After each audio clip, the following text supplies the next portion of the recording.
Hey, what's up, guys? Today we're gonna go over how I made a little behind the scenes on how I made that video you just saw, and I'm gonna give you guys two really simple, easy tips to make your boring footage or just kind of bland footage from straight out the camera, and then how to make it really like pop in post production. First, I'm gonna go over some keyframing stuff. If you notice at the end, I probably did it too much, honestly. Whenever these videos start playing, as you see, there's zooming out and zooming in, and that's kind of difficult to do handheld so stilly. So I do that in post. So if we take this video apart and look at it from a perspective of before I added any effects, so I'm just gonna drag this over here so we can watch it. I'm gonna go to edit, and I'm going to find remove effects. This is actually all this video looked like straight out the camera. That's it. That's all that is. And I made it at the end look like this with color grading and other things.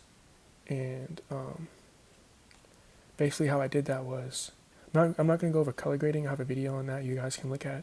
But how I did that spinning motion is I go to the first frame right here. And then on scale all, I hit keyframe. And on rotation, I hit keyframe. And already, as you can see the outside of my border. So I'm actually going to begin closer, about right here. But as far as rotation goes, it's already, I wanted to start right there. And gradually, I'm going to go to the last frame. And I'm going to move this. Whenever you do scale all and rotation, always use rotation. I'm going to show you why in a little bit. That's why. So I kind of wanted to end about right here. Again, that's personal preference. Maybe a little bit more, about right there. And I say use rotation first because you get to see how much you need to zoom in. So I'm going to zoom in until the border is all in the frame. And now you have something that looks like this. And then you go and color grade it, like I described in my, I think my second to last video. And then you add some slow motion to it. And that's how you get that look. So I'm going to add some slow-mo. I think I slowed it down to 25%. 25. Then you have something that looks like this.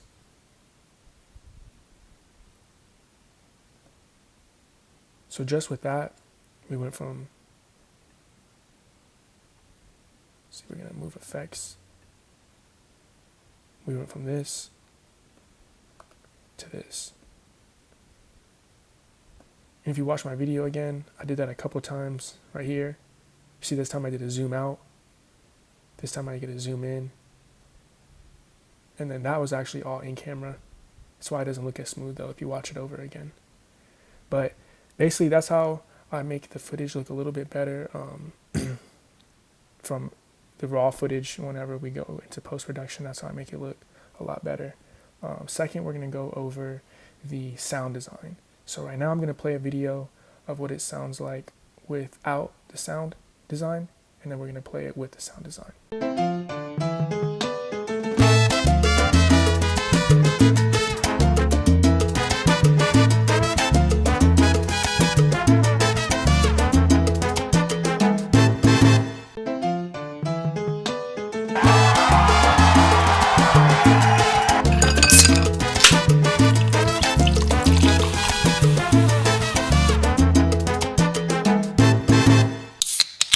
And as you can see, the sound design really just takes, in my opinion, takes it to the next level.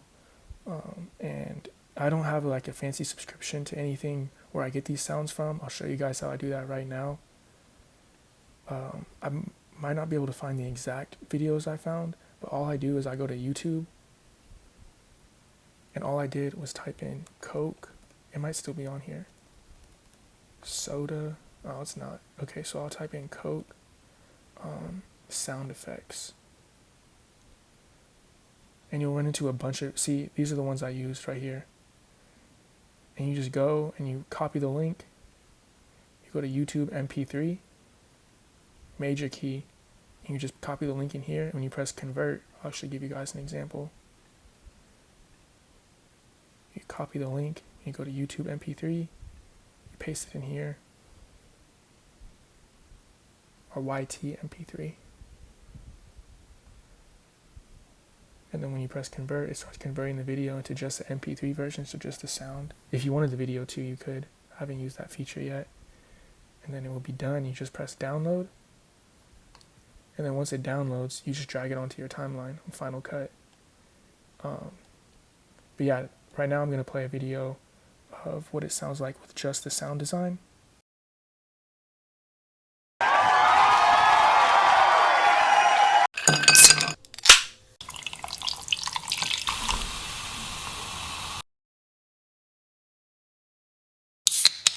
And yeah, that's pretty much it. That's two ways you can turn your boring footage into something that really pops and grabs the watcher's attention. If you guys want any more tutorials, just comment below. I'm gonna have a vlog about how I did this. We'll have a little bit more behind the scenes footage. But yeah, everyone stay safe, stay inside if you can, and just stay healthy.